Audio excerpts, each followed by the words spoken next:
Ya estamos de vuelta con su programa Presencia Nacional y ya se encuentra con nosotros el señor Heriberto Medites. Él es miembro de la bancada del Frente Independiente Moralizador, congresista de la República. Ahí le damos los buenos días. Heriberto, ¿cómo estás? Bienvenido. Buenos días, Jorge. Gracias por la invitación. Buenos días, Juan Carlos. Buenos días, Jorge. Bueno, el tema del fallo del Tribunal Constitucional. Este es un fallo para entendidos, para gente que conoce el derecho y por eso estás acá, Heriberto. Ellos han declarado la inconstitucionalidad de los delitos de traición a la patria en los casos de terrorismo y también han dicho que es inconstitucional haberlos condenado a cadena perpetua. Explícanos un poquito esto. Yo lo que interpreto es que el Tribunal Constitucional ha aplicado una cirugía jurídica para buscar adecuarse a los estándares internacionales y a su vez impedir que los culpables de graves delitos como el terrorismo vayan a salir en libertad. Pero de entre esa sentencia amplia que toca varios puntos, hay dos cosas que llaman la atención. La primera de ellas es relacionado a que si se declara inconstitucional la cadena perpetua, ¿qué sucede con aquellas personas que hoy en día están privadas en su libertad y les habían aplicado esa sanción? Y la segunda está referida al hecho de que el tribunal ha señalado que sí es constitucional que un abogado no pueda ejercer más de 2 defensas para casos de terrorismo. Eso me parece equivocado.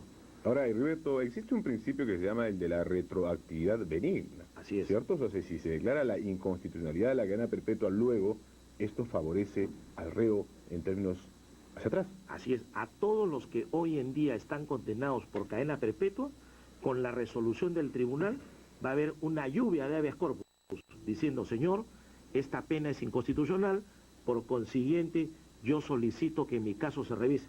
Y como no los van a poner en libertad por la gravedad del delito, van a tenerles que hacer un nuevo juicio.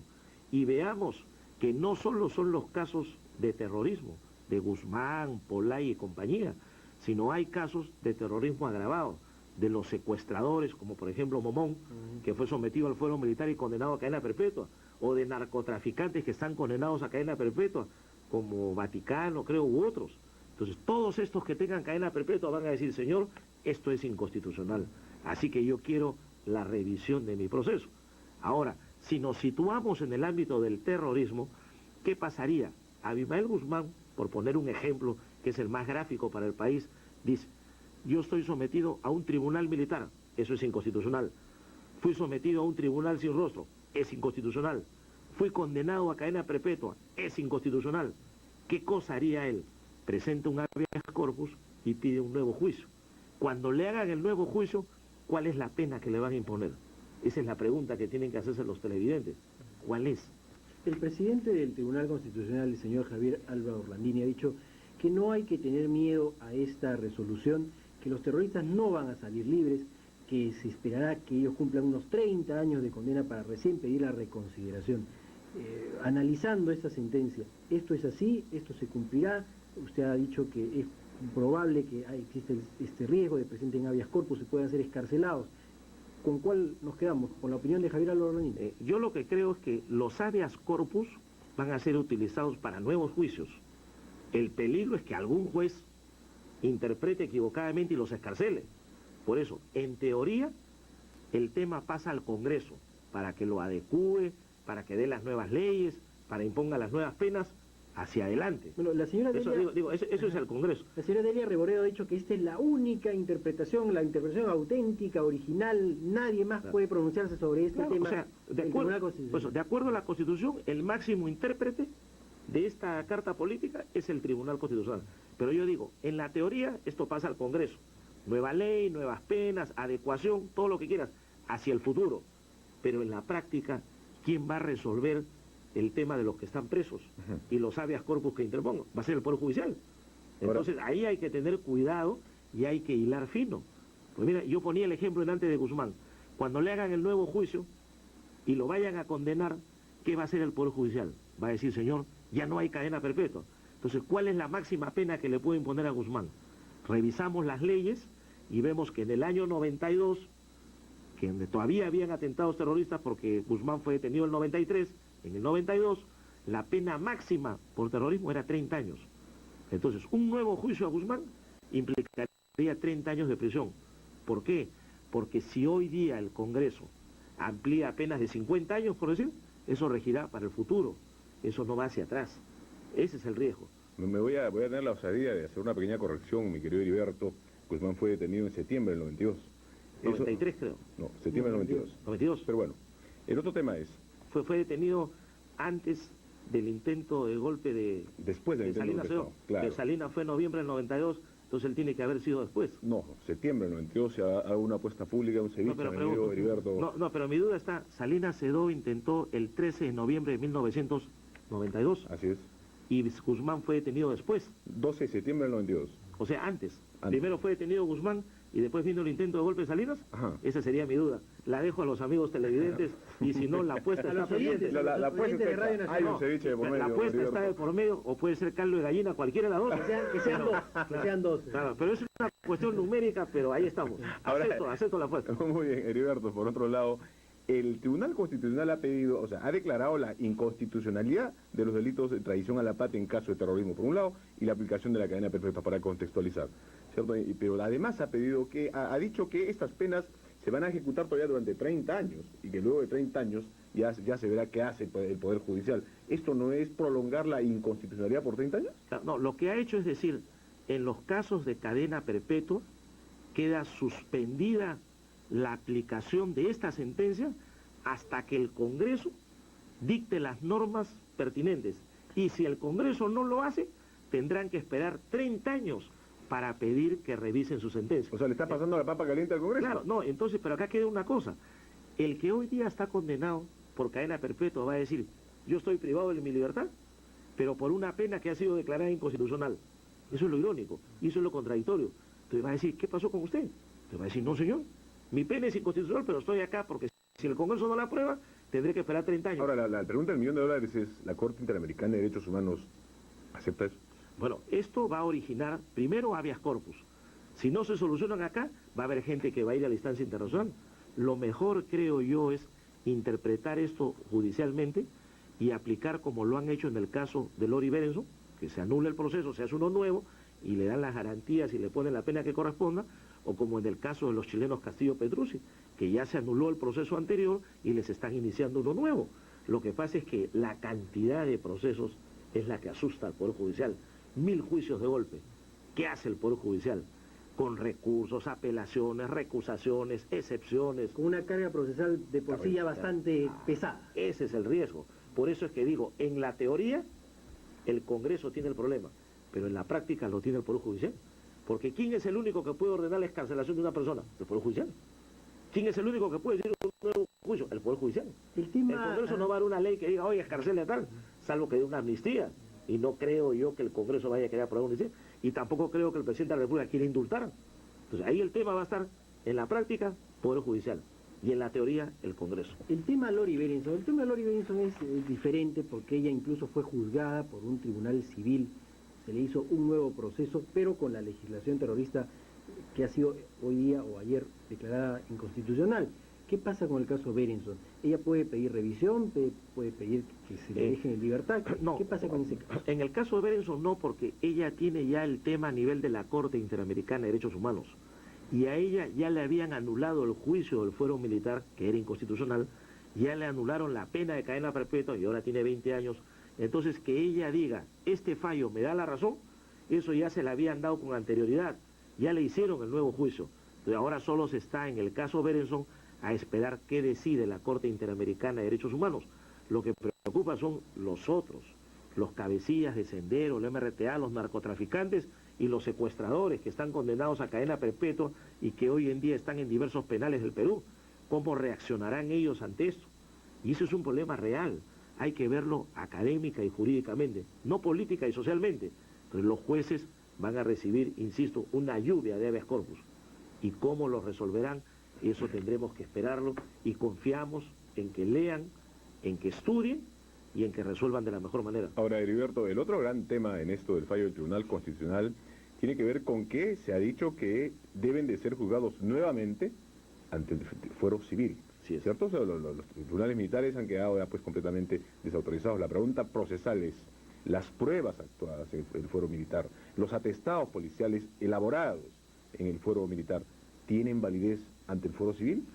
Si han sido las pruebas obtenidas en debida forma, sí lo tienen, ya lo ha dicho el propio tribunal en su sentencia.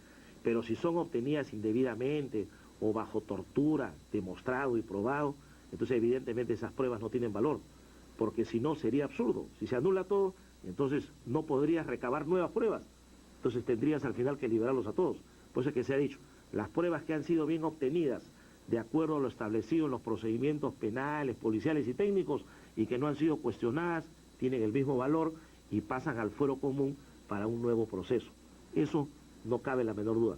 La excarcelación la veo lejana por ahora, salvo que los jueces hagan alguna interpretación o aplicación distinta. Por eso es que el nuevo juicio sí se puede dar. El peligro es que en esos nuevos juicios, muchos de ellos tengan 3 años sin sentencia y comiencen a pedir esa famosa libertad que ya está establecida en el ordenamiento jurídico. Ese es el riesgo. Bueno, en este tema de las pruebas, por ejemplo, existe el peligro de que los atestados, se utilizaron atestados para condenar a las personas. Los juicios eran sumarios, prácticamente un testimonio de un arrepentido servía para condenar a una persona a 30 años por delitos de terrorismo. Si no se pueden obtener esas pruebas, dado el tiempo que ya ha pasado, también todas esas personas podrían salir libres. Es que hay que tener en cuenta que no por el hecho de que una persona diga que uno cometió un delito, lo pueden condenar. Deben haber más pruebas, deben haberse llevado a cabo. Y además, si se anula el juicio y pasa al fuero común, se pueden actuar más pruebas. O sea, no solo son esas las únicas, pueden haber más. Ahí va a venir la labor de los fiscales, que tienen bajo su responsabilidad la carga de la prueba. Y ahí va a venir la decisión de los jueces, que son los que condenarán o absolverán. Perfecto, vamos a hacer una pausa en Presencia Nacional, seguiremos conversando con el congresista Heriberto Benítez sobre la resolución, la declaración del Tribunal Constitucional en el tema de las leyes antiterroristas. Vamos a ver qué pasa en el Congreso de la República, donde se centrará este debate. Volvemos con Heriberto Benítez.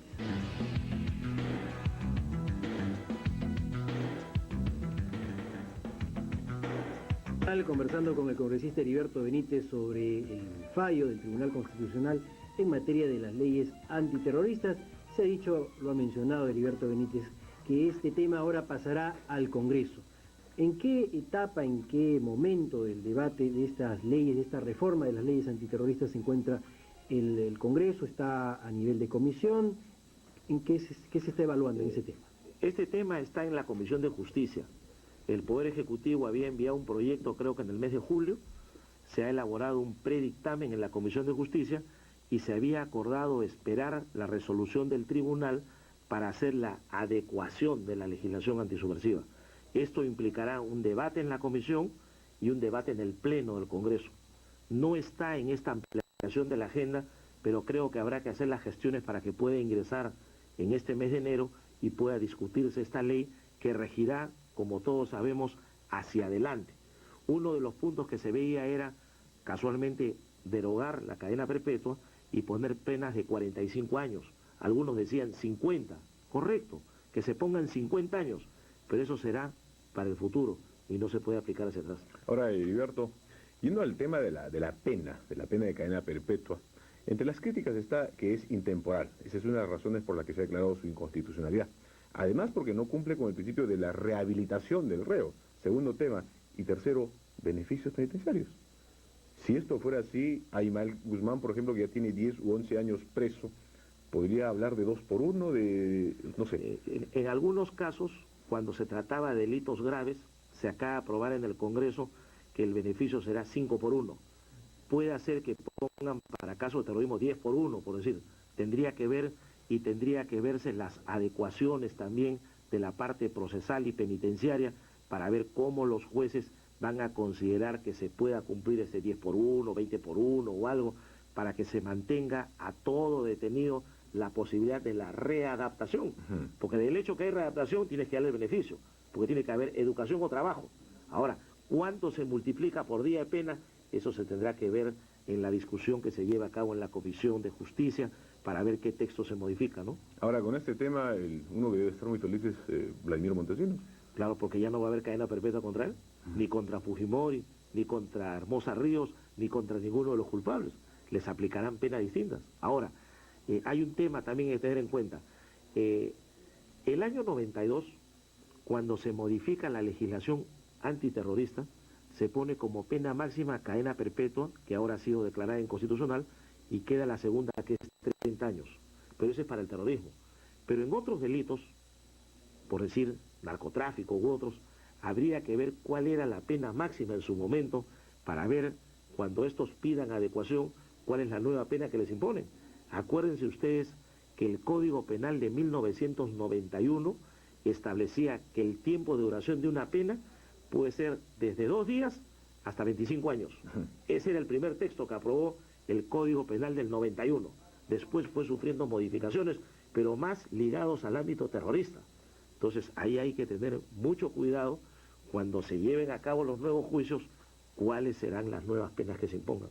Ahora, esta resolución del Tribunal Constitucional de alguna manera no podría también ordenar el debate sobre el derecho, sobre el Código Penal, que ha sufrido pues modificaciones, parches, añadidos, y le ha quitado, digamos, el contexto o lo que debe ser un derecho penal, un código penal en todo caso, que vayan de acuerdo a la gravedad de las penas o de acuerdo a la gravedad de los delitos, las penas. ¿Esto no podría abrir un gran debate para ir de frente a esta reformulación, este cambio del Código Penal?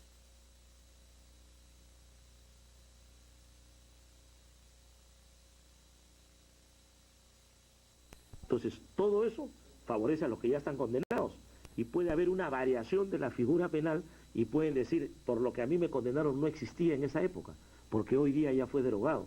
O sea, en materia penal hay que ser...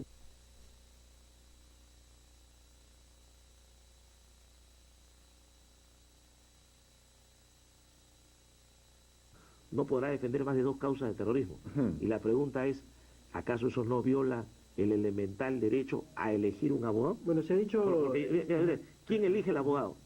El procesado. Claro. El abogado no busca el cliente, el procesado. Ahora, que no se ponga de acuerdo por honorarios o por X razón es distinto. Por eso depende del abogado también. Claro, ¿no? pero no depende de que la ley diga, usted no puede defender más de 2 causas. Eso sí limita el derecho de defensa. Bueno, los magistrados han dicho que no limita el derecho de trabajo porque puede defender a, digamos, a un procesado por delito de terrorismo, pero no, eso no obvia que pueda defender a otro por, Claro. digamos, delitos contra el Estado, Sí, pero república, otro. Pero Juan Carlos, mira, esa es la óptica desde que si los abogados hubieran puesto la acción de inconstitucionalidad porque los afectaba a ellos, pero quien la ha puesto son los procesados, que les afecta a ellos. Entonces ahí hay que tener un cuidado porque se está afectando el derecho de defensa de las personas. Porque si tú de abogado te especializas en tributario, en laboral, en agrario o en legislación terrorista, y muchos de los internos ven que tú cumples a cabalidad, Jorge Minaya informa en los tribunales, libera 2 o 3, entonces los internos comienzan, hay que buscar al otro Minaya que es un experto en el tema. Con honorarios, con honorarios asequibles. asequibles, o de repente ad honorem. Entonces mañana van a decir, la ley le prohíbe al doctor Minaya defender en algo que se especializó. Esa es la preocupación, ¿ves? Ahora, Gilberto, el otro gran tema del fallo del Tribunal Constitucional tiene que ver con la recomendación que hacen sus miembros de que en el caso del golpe de Estado del 5 de abril del 92 se les abra juicio a los golpistas, esto es a Fujimori y a la cúpula militar y presumo civil y ministerial que respaldó ese golpe. Así es, hay una parte de la sentencia que señala esto, eso le corresponderá al Congreso, el Congreso tendrá que hacer la investigación y ver hasta qué punto alcanza a otros, Ajá. porque ahí hay un tema abierto, porque dice, la Constitución del 79 decía, y todo aquel que no hiciera nada para lograr que se restablezca. Claro. Entonces, el CCD también podría decir, ustedes no hicieron nada para restablecerla. O sea, deja abierta una posibilidad muy amplia. Pero los inmediatos responsables, por lo menos Fujimori, el Consejo de Ministros la de esa cúpula época. militar, el Consejo de Ministros, Sí, de esa exceptuando el autor de los ceros que tuvo la decencia de ir. De renunciar, claro. ¿Cierto? Esa sería, en principio, la responsabilidad directa. Ahora, a eso tú agrégale lo que te van a responder la mayoría de los abogados. Acuérdense del principio, nulo un crimen, nula pena sin de ley. El que cometió ese acto, ¿qué delito comete? Tú revisas el Código Penal y no hay ninguno. Revisas la Constitución del 79 y te decía, hay infracción de la Constitución, correcto, pero no tenía pena. Solo se hablaría de incautación de bienes. Solo eso. Pero ¿y qué delito? ¿Qué pena? ¿Qué sanción? ¿Qué juicio? Esa es la otra parte. O sea, nadie será condenado por un hecho que al momento de su comisión no esté penado por la ley. Eso Así es, así es. Se hablaba de que no podrá usted hacer tal situación, o no podrá cometer usted esta infracción. Pero ¿cuál es la pena? No hay. Entonces, ¿cómo lo puedes No está en el Código Penal. O sea, Boloña se va libre. Ese es el riesgo, ¿ves? Eso pasa porque los legisladores se olvidan de muchos temas. Hoy en día, esta carta del 93 habla de que por infracción a la Constitución se le puede inhabilitar hasta con 10 años de función pública. Lo que falta desarrollar es, creo yo, que en el Código Penal se incluya el que comete violación a la Constitución. Porque todos los días escuchas tú a los políticos que dicen, violaron la Constitución, violaron la Constitución. ¿Y cuál es la pena por violar la Constitución? No pasa nada. No podemos definir el tipo de delito ni el tipo de pena en este caso donde la Constitución, en el artículo 307, dice que hay que sancionar a quienes la violan. No, pues porque la del 79 hablaba de infracción, pero no decía cuál es la pena. Solo habla de incautación de bienes. Solo se podría aplicar ese tema, incautar algunos bienes que podrían ser obtenidos producto de esta situación. Pero enviarlos a la cárcel, habría que ver otra clase de delitos, ¿no? Ahora, dentro de esta sentencia también se habla de la inconstitucionalidad de la figura, de la traición a la patria. Para explicarle a los oyentes, digamos, los terroristas fueron condenados también con esta figura. Los televidentes, los oyentes pueden preguntarse, pero atentar contra el Estado, ir contra el Estado de Derecho, contra las normas, contra las instituciones, pues un delito de traición a la patria. ¿Por qué se ha declarado inconstitucional este tema? Porque al analizar los decretos leyes han visto que el desarrollo del delito de terrorismo es el mismo de traición a la patria, solo que le ponían el agravante que si lo cometía un líder o cabecilla, se llamaba traición a la patria, y eso hacía que incremente la pena. Entonces no pueden haber el mismo tipo de delito con dos definiciones distintas. Entonces lo que han hecho es derogan uno y queda vigente el otro, que al final es lo mismo, y como dijo Álvaro Orlandini, lo absorbe un delito al otro, lo subsume, y eso es lo que hace que hoy en día se reordene, y eso le llaman algunos las sentencias manipulativas que dicen los estudiosos del derecho constitucional, para que un delito sea incorporado con otro en una figura tal de que ahora quede el delito de terrorismo, pero ya no aparece la figura de traición a la patria. Y lo que han dicho es que tendrá que legislarse para el futuro a efecto de determinar a qué caso se refiere cuando hay guerra exterior, cuando se comete traición a la patria, cuando se aplica sanciones del Código Militar, pero que se juzguen en el fuero común. Parece que es un poco complicado el tema y a veces el público en general no lo llega a entender porque hay muchas aristas que se dan en el camino. Ahora, Heriberto, en una visión apocalíptica, casi bíblica, el señor Sergio Salas Villalobos, presidente de la Corte Superior de Lima, ha dicho, con esta decisión del Tribunal Constitucional se van a liberar al 90% de los procesados por terrorismo. Bueno, eso es una óptica, ese es un panorama que él puede ver si es que el Poder Judicial sigue declarando fundados habeas corpus como los de Carmen del Solar y como los de otros más, o aparezcan por ahí algunos jueces prevaricadores que permitan la liberación incluso de gente como las que torturaron a Leonor Larrosa y terminaron saliendo libres por barbaridades que dijeron dos juezas que están denunciadas y que todavía no se resuelve ese tema. Entonces, ese es el peligro, que algún juez haga alguna interpretación auténtica y crea que la excarcelación es el mejor camino. Ojalá que eso no suceda, hay que advertirlo y hay que pedirle reflexión al Poder Judicial, estudio del expediente, hay que analizar las cosas para evitar estas situaciones. Pero lo que sí pueden verse favorecidos es con nuevos juicios, y eso implicará nuevas penas. Una pregunta corta para una respuesta corta, porque estamos sobre el cierre. El tema de la intromisión política, el jefe del Estado ha dicho que el Poder Judicial debe acelerar, debe poner más incidencia para castigar a los que han cometido delitos de corrupción. ¿Puede estar capacitado? ¿Está entrometiéndose el presidente? No, la propia Constitución dice que el presidente de la República y los congresistas tienen que velar por el cumplimiento de la Constitución, de las leyes y del orden jurídico. ¿Y de qué manera puede uno velar para que se cumplan si no es dando críticas, dando opiniones? Lo que no se puede hacer es ir al despacho de un juez y decirle, oiga, firme usted esa resolución, oiga, condene usted. Eso no se puede, pero sí se puede criticar, por muy crudo o duro que sea, pero sí se puede hacer, y ese derecho lo tienen todos los ciudadanos porque forma parte del orden jurídico. Muy bien, gracias a Heriberto Benítez, quien nos ha ilustrado con su visión casi enciclopédica del derecho. A ustedes, amigos, muchas gracias por acompañarnos en Presencia Nacional. Presencia Nacional para la televisión se despide, pero continuamos en la radio.